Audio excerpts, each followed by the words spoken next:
आकाशवाणी नागपूर विणा डोंगरवार आपल्याला प्रादेशिक बातम्या देत आहे. एक महत्त्वपूर्ण संदेश. 18 वर्षांवरील सर्वांसाठी कोरोना प्रतिबंधक लसीकरण मोहीम सुरू झाली आहे. लसीकरण करून घ्या, नंतरही काळजी घ्या. मुखपट्टी वापरा, सुरक्षित अंतर राखा, हात चेहरा वारंवार स्वच्छ धुवा. कोविड प्रतिबंधासाठीचे नवे निर्बंध पाळा. विनाकारण घराबाहेर पडून गर्दी करू नका. कोविड-19 बद्दल काही प्रश्न असतील तर 011-23-978-046 आणि 1075 या राष्ट्रीय तसंच 020-26-127-394 या महाराष्ट्रासाठीच्या मदतवाहिनी क्रमांकावर संपर्क साधा. ठळक बातम्या. आत्मनिर्भर भारताला चालना देण्याच्या दृष्टीनं उद्योजकांनी आपली रणनीती बनवावी. पंतप्रधान नरेंद्र मोदी यांचं आवाहन. लोकसभेचं कामकाज अनिश्चित काळासाठी स्थगित. फिट इंडिया फ्रीडम रन 2.0चा 13 ऑगस्ट रोजी होणार प्रारंभ. राज्यात स्वातंत्र्य चळवळीशी जोडलेल्या ऐतिहासिक ठिकाणी होणार फ्रीडम रन. आणि अवयवदान विषयक जनजागृतीसाठी आजपासून नागपूरमध्ये अवयवदान सप्ताहाला सुरुवात. भारतातील लोक आता अधिकाधिक प्रमाणात देशात तयार झालेल्या स्वदेशी वस्तू वापरणं पसंत करत आहेत आणि आत्मनिर्भर भारताला चालना देत आहेत. हा वैचारिक बदल समजून घेऊन त्या दृष्टीनं उद्योजकांनी आपली नीती आणि रणनीती बनवावी असा सल्ला पंतप्रधान नरेंद्र मोदी यांनी दिला. मोदी यांनी आज भारतीय उद्योग महासंघ अर्थात CIIच्या वार्षिक बैठकीला संबोधित केलं. त्यावेळी ते बोलत होते. देशात ईज ऑफ डुईंग बिझनेसनं अनेक प्रक्रिया सोप्या आणि सुलभ झाल्याचं ते म्हणाले. कंपनी कायद्यात केलेल्या सुधारणा याचं उदाहरण आहे. देशात खासगी क्षेत्राच्या भागीदारीला प्रोत्साहन दिलं जात असल्याचंही ते म्हणाले. यामुळे एकूणच ईज ऑफ लिव्हिंगला चालना मिळत आहे. कोविड काळात सरकार आणि उद्योग एकत्रितपणे काम करू शकतात हे सर्वांनीच बघितलं आहे. त्यामुळे उद्योगांच्या पाठीशी सरकार कायम असल्याचा पुनरुच्चार त्यांनी केला. युवकांमधील स्टार्टअप्समधील ऊर्जा ही अत्यंत उत्साहवर्धक असून यामुळे अर्थव्यवस्थेला बळ मिळण्यास मदत होते असं त्यांनी सांगितलं. यावेळी भारताची 75वी आत्मनिर्भर भारतासाठी सरकार आणि व्यापाराचे संयुक्त प्रयत्न या विषयाशी संबंधित कृत्रिम बुद्धिमत्ता, वाणिज्य, सायबर सुरक्षा, निर्यात, उत्पादन, वित्त व्यवस्थापन अशा अनेक बाबींवर अनेक मान्यवरांनी आपल्या सूचना आणि विचार मांडले. दर दिवशी 38 किलोमीटरची रस्ते बांधणी हा जागतिक विक्रम आपण केला असला तरी दिवसभरात 100 किलोमीटरपेक्षा जास्त रस्ते बांधणी हे आपलं लक्ष्य आहे असं सांगून केंद्रीय रस्ते वाहतूक आणि महामार्ग मंत्री नितीन गडकरी यांनी पायाभूत सुविधांच्या विकासासाठी कालबद्ध, पारदर्शी आणि जलद निर्णय घेण्याच्या महत्त्वावर भर दिला. ते आज भारतीय उद्योजक महासंघ म्हणजेच CIIच्या वार्षिक बैठकीला संबोधित करताना बोलत होते. GPS आधारित ट्रॅकिंग पद्धतीबद्दल बोलताना गडकरी म्हणाले की याबद्दल आंतरराष्ट्रीय कंपन्यांचं सादरीकरण प्राप्त झालं असून त्याबद्दल 3 महिन्यांच्या कालावधीत ठोस धोरण ठरवण्यात येईल. राज्यांच्या अधिकारांबाबत घटना दुरुस्ती करताना 50% आरक्षण मर्यादा शिथिल करून मराठा आरक्षणाचा न्यायालयीन लढा सुकर करण्याची मोठी संधी केंद्र सरकारकडे होती. परंतु केंद्रानं ही संधी गमावल्याची खंत मराठा आरक्षण विषयक मंत्रिमंडळ उपसमितीचे अध्यक्ष अशोक चव्हाण यांनी व्यक्त केली आहे. लोकसभेत मंजूर झालेल्या 127व्या घटना दुरुस्तीबाबत प्रतिक्रिया देताना ते बोलत होते. या विधेयकाचं चव्हाण यांनी स्वागत केलं. केंद्रीय सामाजिक न्याय मंत्री डॉ. वीरेंद्र कुमार यांनी आरक्षण मर्यादा शिथिल करण्याबाबत केंद्र सरकार योग्य वेळी विचार करेल असं सांगितलं. पण तो विचार करण्याची आणि संसदेत निर्णय घेण्याची हीच सुवर्णसंधी होती असं चव्हाण यांनी नमूद केलं. पाकिस्तानी जिहादी दहशतवाद्यांच्या धर्तीवर आता नक्षलवाद्यांनी देखील ड्रोनचा वापर सुरू केला आहे. गेल्या 8 ऑगस्ट रोजी नक्षल्यांनी ड्रोनच्या मदतीनं एटापल्ली तालुक्यात हल्ला चढवल्याची माहिती पुढे आली आहे. या हल्ल्यात कोणतंही नुकसान झाल्याचं वृत्त नाही. यासंदर्भात पोलिसांकडून मिळालेल्या अधिकृत माहितीनुसार गडचिरोली जिल्ह्यातील बुर्गी मदत केंद्रावर 8 ऑगस्ट रोजी संध्याकाळी 8 वाजेच्या सुमारास नक्षलवाद्यांनी गोळीबार केला. त्याला पोलिसांनी चोख प्रत्युत्तर देत हा हल्ला परतवून लावला. या चकमकीनंतर नक्षलवाद्यांनी हवेत ड्रोन उडवला. पोलिसांकडून ड्रोनच्या दिशेनं गोळीबार झाल्यानंतर हा ड्रोन परतवण्यात आला. गेल्या 1.5 वर्षांहून अधिक काळ महाराष्ट्रातील वैद्यकीय पदव्युत्तर अभ्यासक्रमाचे विद्यार्थी म्हणजेच निवासी डॉक्टर कोविड काळात अहोरात्र काम करत आहेत. या निवासी डॉक्टरांना वैद्यकीय पदव्युत्तर अभ्यासक्रमाची शैक्षणिक शुल्क माफी आणि प्रोत्साहन भत्ता देण्याबाबत शासन सकारात्मक असल्याचं वैद्यकीय शिक्षण मंत्री अमित देशमुख यांनी सांगितलं. मंत्रालयात महाराष्ट्र निवासी डॉक्टर्स राज्यव्यापी संघटनेच्या पदाधिकाऱ्यांनी देशमुख यांची भेट घेतली. त्यावेळी ते बोलत होते. आपल्या घरापासून दूर राहत अनेक विद्यार्थी वसतिगृहांमध्ये राहून वैद्यकीय शिक्षण घेत असतात. अशावेळी वसतिगृहांची स्थिती चांगली असणं आवश्यक आहे. त्यामुळेच वसतिगृहांचा प्रश्न सोडवण्यासाठी वैद्यकीय शिक्षण संचालक याबाबत माहिती घेतील असंही देशमुख यांनी यावेळी सांगितलं. लोकसभेचं कामकाज अनिश्चित काळासाठी स्थगित करण्यात आलं आहे. आज सकाळी लोकसभेचं कामकाज सुरू झाल्यानंतर लोकसभेचे सभापती ओम बिर्ला यांनी हिमाचल प्रदेशचे माजी मुख्यमंत्री वीरभद्रसिंग आणि इतरांना श्रद्धांजली वाहून या सत्रात झालेल्या कामकाजाबाबत माहिती दिली. या सत्रात 20 महत्त्वपूर्ण विधेयकं मंजूर झाल्याची माहिती त्यांनी प्रसारमाध्यमांना दिली.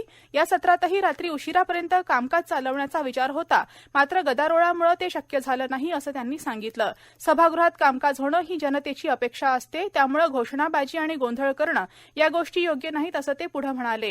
राज्यसभेतही आज सकाळी कामकाज सुरू झाल्यानंतर विरोधकांचा गदारोळ सुरू राहिला. काल विरोधी पक्षांनी केलेल्या कृत्याबाबत अध्यक्ष व्यंकय्या नायडू यांनी आज नाराजी व्यक्त केली. यावेळी ते भावुकही झाले. यानंतर विरोधी पक्षांनी गदारोळ सुरूच ठेवल्यानं त्यांनी 12 वाजेपर्यंत कामकाज स्थगित केलं. त्यानंतर पुन्हा कामकाज सुरू झाल्यावर सध्या इतर मागासवर्गीयांची यादी तयार करण्याचे अधिकार राज्यांना देणाऱ्या घटनेतल्या 127व्या घटनादुरुस्ती विधेयकावर राज्यसभेत चर्चा सुरू आहे. या प्रादेशिक बातम्या आपण आकाशवाणीच्या नागपूर केंद्रावरून ऐकत आहात. आझादी का अमृत महोत्सव कार्यक्रमाचा एक भाग म्हणून येत्या 13 ऑगस्टला फिट इंडिया फ्रीडम रन 2.0 चा प्रारंभ होणार आहे. युवक कल्याण आणि क्रीडा मंत्रालयाच्या या संकल्पनेअंतर्गत 75 जिल्ह्यांमध्ये आणि प्रत्येक जिल्ह्यातील 75 गावांमध्ये 2 ऑक्टोबर 2021 पर्यंत साप्ताहिक कार्यक्रम आयोजित केले जातील. दीड महिन्यात एकूण 744 जिल्ह्यात हे कार्यक्रम होतील. केंद्रीय युवक कल्याण आणि क्रीडा मंत्री अनुराग ठाकूर या राष्ट्रव्यापी कार्यक्रमाचा प्रारंभ करतील. सीमा सुरक्षा दल, केंद्रीय औद्योगिक सुरक्षा दल, रेल्वे, इंडो तिबेट सीमा पोलीस, राष्ट्रीय सुरक्षा दल, नेहरू युवा केंद्र यासारख्या संस्था देशातल्या ऐतिहासिक आणि महत्त्वाच्या ठिकाणांहून दूरदृश्य प्रणालीद्वारे या कार्यक्रमात सहभागी होतील.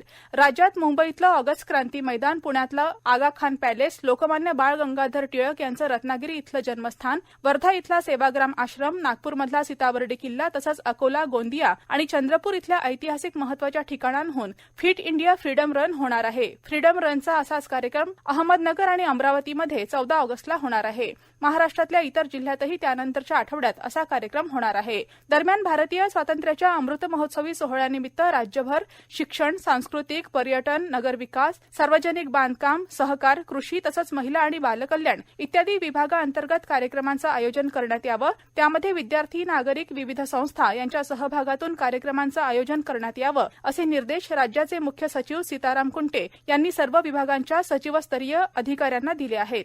पथविक्रेत्यांच्या उत्थानाकरिता केंद्र शासनाद्वारे असलेल्या विविध योजनांचा लाभ मिळवून देण्याच्या उद्देशानं नागपूर महानगरपालिकेच्या समाज विकास विभागाअंतर्गत दीनदयाल अंत्योदय योजना राष्ट्रीय नागरी उपजीविका अभियानाअंतर्गत 5 दिवसीय शिबिर आयोजित करण्यात आलं आहे. या शिबिरामध्ये आतापर्यंत सुमारे 500 पथविक्रेत्यांनी नोंदणी केली आहे. नागपूरच्या सीताबर्डी इथल्या टेम्पल बाजार मार्गावरील स्वर्गीय पंडित रविशंकर शुक्ल हायस्कूल इथं शिबिराचं आयोजन करण्यात आलं आहे. 9 ऑगस्ट रोजी शिबिराचा प्रारंभ करण्यात आला. हे शिबिर 13 ऑगस्ट पर्यंत चालणार असून सकाळी 11 ते दुपारी 4 या वेळात पथविक्रेत्यांना शिबिरामध्ये सहभागी होता येईल. यासाठी त्यांनी Aadhaar card, bank passbook, ration card, passport photo, electric bill, अनुसूचित जाती आणि जमाती असल्यास जातीचं प्रमाणपत्र इत्यादी कागदपत्र सोबत आणणं अनिवार्य आहे.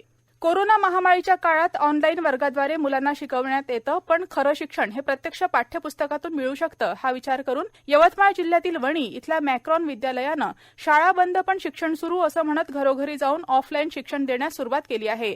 संस्थेनं शहरातील 30 घरी अशी केंद्र निर्माण केली. एका केंद्रावर साधारणतः 6 ते 7 विद्यार्थी उपस्थित राहण्याची सोय करण्यात आली आहे. प्रत्येक विद्यार्थी मास्क लावूनच वर्गात येईल याची पुरेपूर काळजी घेण्यात आली आहे. एका केंद्रावर 2 शिक्षक एक दिवस आड याप्रमाणे नियमित जातात आणि पाठ्यपुस्तकातील अभ्यासक्रम शिकवतात. याला विद्यार्थी आणि पालकांनीही चांगला प्रतिसाद दिला आहे.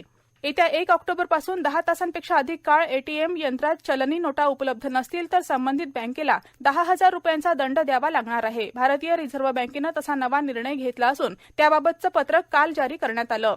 नागरिकांमध्ये अवयवदान करण्याबाबत पुरेशी जागृती नाही, त्यामुळे जगातील इतर देशांच्या तुलनेत भारतामध्ये अवयवदान करण्याबाबत उदासीनता असून नागरिकांनी समाजातील गरजवंतांसाठी अवयवदानाचं दूत व्हावं असं आवाहन विभागीय आयुक्त प्राजक्ता लवंगारे वर्मा यांनी केलं. इंडियन मेडिकल असोसिएशन, विभागीय आयुक्त कार्यालय आणि माहिती आणि जनसंपर्क महासंचालनालयाच्या संयुक्त विद्यमानं आजपासून नागपूर इथं अवयवदान सप्ताहाला सुरुवात झाली आहे. त्या पार्श्वभूमीवर काल आयोजित पत्रकार परिषदेत त्या बोलत होत्या.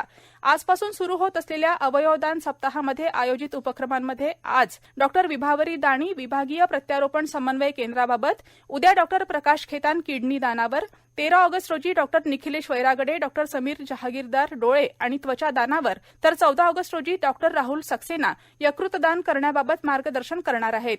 अवयवांचं प्रत्यारोपण करण्यासाठी वेळेत अवयवांची आवश्यकता असते. याबाबतची सूक्ष्म माहिती नागरिकांपर्यंत पोहोचावी यासाठी ऑनलाईन नोंदणी पद्धत अधिक सुलभ आणि सोयीची करण्याच्या दृष्टिकोनातून या सप्ताहात मार्गदर्शन करण्यात येणार आहे. शेवटी पुन्हा काही ठळक बातम्या. आत्मनिर्भर भारताला चालना देण्याच्या दृष्टीनं उद्योजकांनी आपली रणनीती बनवावी. पंतप्रधान नरेंद्र मोदी यांचं आवाहन. लोकसभेचं कामकाज अनिश्चित काळासाठी स्थगित.